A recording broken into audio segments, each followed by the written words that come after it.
সিলেট কৃষি বিশ্ববিদ্যালয়ের প্রাণী কল্যাণ এবং জীববৈচিত্র্য সংরক্ষণ বিষয়ক সংগঠন প্রাধিকার থেকে বলছি। আমার সামনে আপনারা এখন যে পাখিটি দেখতে পাচ্ছেন, এই পাখিটি হচ্ছে রেড ব্যাক সি ঈগল।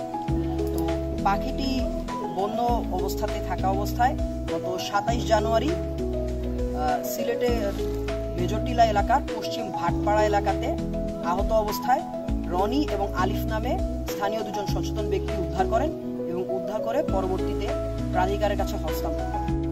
আমাদের কাছে এই পাখিটি দেওয়ার পরে আমরা এই পাখিটি নিয়ে আমাদের প্রাধিকারের ফেসবুকের যে পেজ আছে সেটা থেকে পোস্ট করা হয় এবং এই পাখিটি দেখে আমাদের একজন শুভাকাঙ্ক্ষী প্রত্যয় হাসান বাপ্পি, সে সিলেটের সোনার বাংলা এলাকায় বসবাস করে এবং সে আগ্রহী প্রকাশ করে যে সেই পাখিটি দেখাশোনা করতে ইচ্ছুক।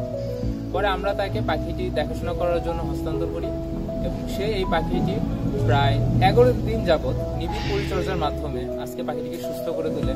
প্রথমে পাখিটির পায়ে একটু ব্যথা ছিল এবং তারপরে সে নিবিড় পরিচর্যার মাধ্যমে আজকে সুস্থ করে আমাদেরকে প্রাধিকারের কাছে আবার সেটা ফিরিয়ে দেয়।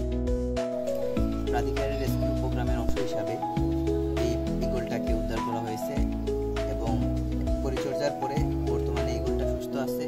আজকে আমরা ওকে ন্যাচারাল এনভায়রনমেন্টের মধ্যে আপনারাও যখন নাকি এরকম কোনো অসুস্থ প্রাণী বা পশু পাখির খবর পাবেন বা দেখবেন, তো তাদেরকে অত্যাচার বা না মেরে ফেলে আমাদের সাথে যোগাযোগ করার চেষ্টা করবেন।